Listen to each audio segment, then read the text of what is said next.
بسم اللہ الرحمن الرحیم۔ نگاہ بلند سخن دل نواز جاں پرسوز، یہی ہے رخت سفر میر کارواں کے لیے۔ یہ ہماری خوش نصیبی ہے کہ آج ہم دارالعلوم مجددیہ نعیمیہ صاحبزاد گوٹ میں مفتی نذیر احمد جان نعیمی صاحب کے ساتھ موجود ہیں۔ آپ ناظم اعلیٰ ہیں مجددیہ نعیمیہ صاحبزاد گوٹ کے مدرسے کے، اس کے علاوہ آپ صدر ہیں جمعیت علماء مجددیہ نعیمیہ کے، اس کے علاوہ آپ سرپرست اعلیٰ ہیں تنظیم مرکزی جماعت اہل سنت کراچی کے، اور اس کے ساتھ ساتھ آپ صدر ہیں تنظیم المدارس صوبہ سندھ کے۔ بہت بہت شکریہ مفتی صاحب، آپ نے ہمیں اپنی بہت ساری مصروفیات میں سے ٹائم دیا۔ میں آپ سے پوچھوں گا سر، جب میں ہم اندر یہاں پر آئے تو اتنا بڑا اس ملیر کے اندر مدرسہ دیکھ کر ہمیں بڑی خوشی ہوئی۔ تو یقیناً یہ مدرسہ جب بنا ہوگا تو آپ کو کن کن مشکلات کا سامنا کرنا پڑا سر اس مدرسے کو بنانے میں؟ بسم اللہ الرحمن الرحیم۔ بہت بہت شکریہ آپ کا اور آپ کی پوری ٹیم کا ملیر کے آواز اور ملیر کے علماء معززین یا ایسے اچھے کرداروں کو اجاگر کرنے کے لیے آپ کی پوری ٹیم ہمیشہ کوشاں رہتی ہے اور ایک اچھا میسج پوری دنیا تک آپ پہنچاتے ہیں۔ الحمدللہ یہ ادارہ جامعہ مجددیہ نعیمیہ 1955 سے یا ملیر میں قائم و دائم ہے۔ ظاہر ہے ادارہ بنانا تو ہر کوئی بنا لیتا ہے، مگر اس ادارے کو بہتر طریقے سے جو اسلام کی جو حقیقی شکل اور صورت ہے اس کو عالم اسلام اور دنیا تک ظاہر کرنا، یہ بہت اہم کردار ہوتا ہے اداروں کا، مدارس کا اور جامعات کا۔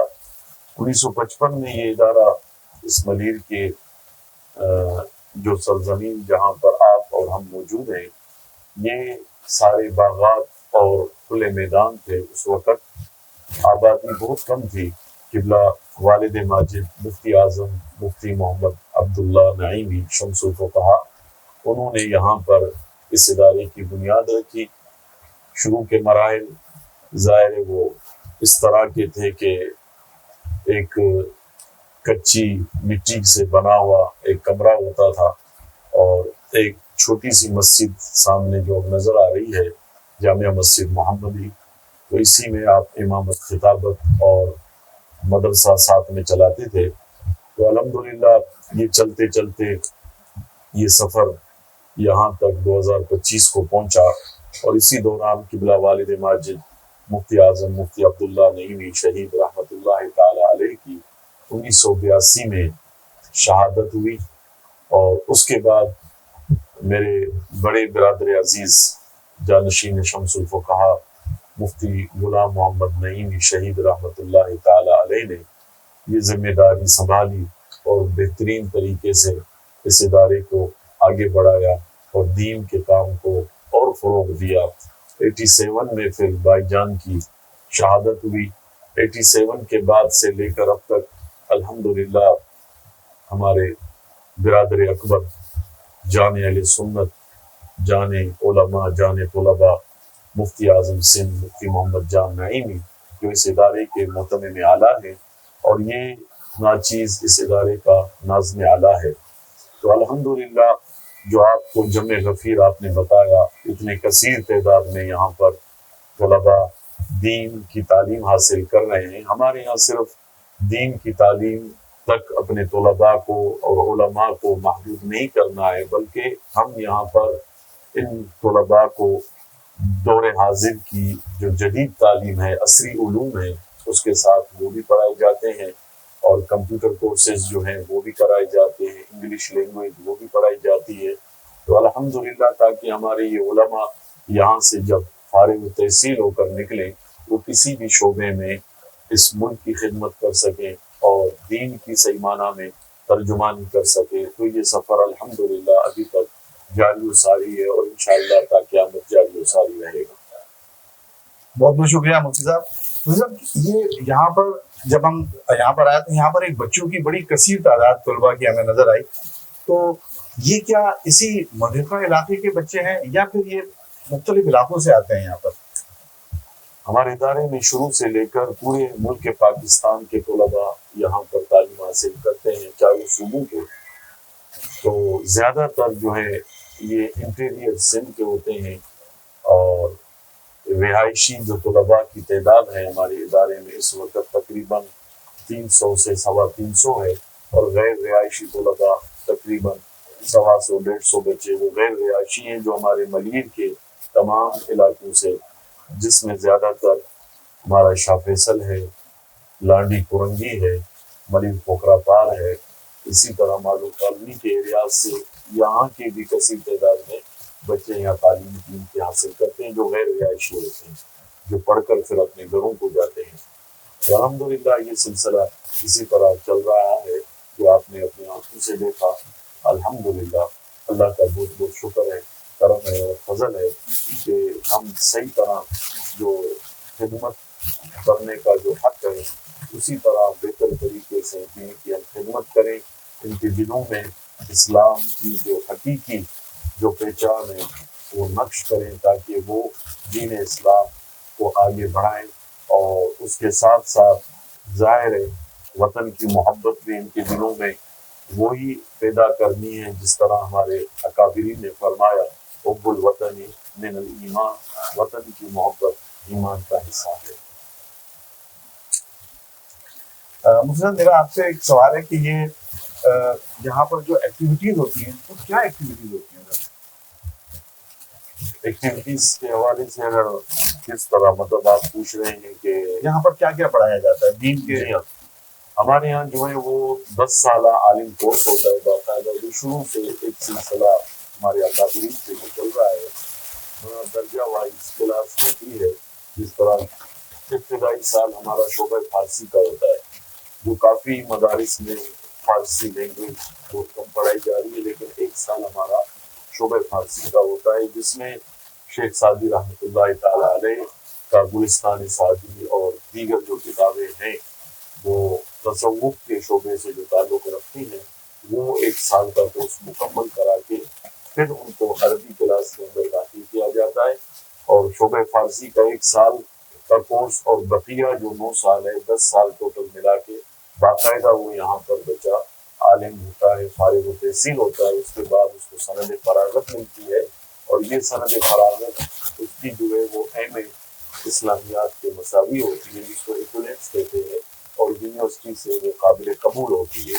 کیونکہ ہمارا جو بورڈ ہے وہ تنظیم المدارس اہل سنت پاکستان ہے، اسی دوران یہ بچے وہ امتحانات بورڈ کے بھی دیتے ہیں ادارے کے امتحانات کے ساتھ، جس میں جو ہے وہ پہلا جو امتحان ہوتا ہے عامہ کا ہوتا ہے جو میٹرک کے مساوی ہے، پھر خاصا جو ہمارے یہاں تنظیم کا کہلاتا ہے جو انٹر کے برابر ہوتا ہے، پھر جو ہے عالیہ درجہ عالیہ ہوتا ہے جو امتحان دیتے ہیں جو بی اے کے برابر ہوتا ہے. اسی طرح شہادت العالمیہ کی ڈگری امتحان دے کے وہ حاصل کرتا ہے بچہ جو ایم اے کے مساوی ہوتا ہے.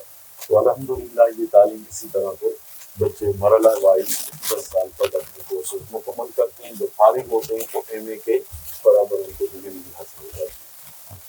میں آخر میں آپ سے سوال کروں گا جو یقیناً طلباء کے لیے اور طلباء کے ماں باپ کے لیے آپ کی طرف سے ایک پیغام ہوگا کہ جو دور جدید کے اندر جو جس طریقے سے چیزیں آگے بڑھ رہی ہیں تو ہم یہ دیکھتے ہیں کہ ہمارے بچے کیا آپ یہ سمجھتے ہیں کہ بچے دین سے دور ہو رہے ہیں، اور اگر دور ہو رہے ہیں تو ان کو آپ کیا پیغام دیں گے ان کے ماں باپ کو کہ وہ کس طریقے سے جو ہے وہ؟ میرا اس قوم سے یہ پیغام ہے ان والدین کے لیے کہ دیکھیں اس دور حاضر کے اندر والدین دنیا کی تمام پریشانیوں کا منہ دیکھ سکتے ہیں، ان کا فیس کر سکتے ہیں، ان کا مقابلہ کر سکتے ہیں. والد یا والدہ جتنی بھی پریشانیاں ہوتی ہیں ان کو وہ اپنے صبر و تحمل سے اور اپنے برداشت کے مادے سے ان کا دفاع کرتے ہیں. مگر دور حاضر میں دیکھا گیا اگر اولاد نافرمان ہے اس سے بڑی والدین کے لیے کوئی پریشانی ہے نہیں جس کو وہ کسی طریقے سے اس صدمے کو برداشت نہیں کر سکتے. تو میری یہ گزارش ہے، دیکھیں دین دنیاوی تعلیم سے کبھی نہیں روکتا، دونوں تعلیم ضروری ہے. دین ہمیشہ چاہتا ہے کوئی بھی تعلیم جو آپ کو آگے بڑھائے، تعلیم دنیاوی ہو یا دینی ہو، وہ آپ لازم حاصل کریں، مگر بنیاد آپ کی دینی تعلیم ہے. کم از کم بچوں کو آپ قرآن مجید کی تعلیم ضرور دلائیں. یہ قرآن مجید کی برکت ہوگی. ہم یہ گارنٹی کے ساتھ کہتے ہیں کہ وہ بچے مرتے دم تک آپ کے نافرمان نہیں ہوں گے. یہ اللہ کے کلام کی برکت ہوتی ہے. تو لہٰذا ان والدین کے لیے یہ پیغام ہے، آپ بچوں کو انجینئرز بنائیں، ڈاکٹرز بنائیں، پروفیسر بنائیں، ضروری ہے دور حاضر، لیکن کم از کم دینی تعلیم ان کو ضرور دلائیں. ہمارے یہاں اس ادارے سے بڑے بڑے اسکالر، بڑے بڑے پروفیسر، بڑے بڑے ڈاکٹر، بڑے بڑے وکلا، بڑے ججز یہاں سے نکلے ہیں، اور وہ دین کی اور ملک کی اور قوم کی، ملت کی خدمت کر رہے ہیں الحمدللہ. تو دین کبھی بھی نہیں روکتا کہ آپ دنیاوی تعلیم حاصل نہ کریں. دونوں تعلیمیں ضروری ہیں، لیکن کم از کم بنیاد اپنے بچوں کی قرآن مجید کی تعلیم ضرور دلائیں. یہ قرآن مجید کی برکت ہوگی. آپ کی اولاد مرتے دم تک آپ کی کبھی نافرمان نہیں ہوگی، بلکہ وہ فرما بردار رہے گی. اللہ تعالیٰ والدین کو یہ جذبہ ان کے دلوں میں پیدا فرمائے. اور یہ گلشن نعیمی ملیر میں ایک عظیم ادارہ، اور اس کی برانچز پورے ملیر کے اندر پھیلی ہوئی ہیں. کثیر تعداد میں ہمارے علماء مساجد میں مدارس چلا رہے ہیں جہاں قرآن مجید کی باقاعدہ تعلیم دی جاتی ہے. تو الحمدللہ یہ سارا پیغام آپ کے توسط سے آگے جائے ان والدین تک، تاکہ کم از کم اپنے علاقے میں قریب کے مدارس میں قرآن مجید کی تعلیم ضرور دلائیں. قرآن مجید کی برکتیں اور فیوز اور رحمتیں بے حساب ہیں. اللہ رب العالمین ہم سب کے حال پر رحم و کرم فرمائے. بہت شکریہ مفتی صاحب آپ نے ہمیں ٹائم دیا. ہزاروں سال نرگس اپنی بے نوری پہ روتی ہے، بڑی مشکل سے ہوتا ہے چمن میں دیدہ ور پیدا. بہت اچھا لگا آج ملیر کے سرسبز علاقے کے اندر، زرخیز علاقے کے اندر، جہاں پر ہم نے آگے دیکھا کہ تعلیمی میدان کے اندر بھی مریض کے بہت زرخیز ہے. اللہ تعالیٰ ہم سب کو اس مدرسے کو بڑھانے، اس کو بڑھوتری دینے میں توفیق عطا فرمائے.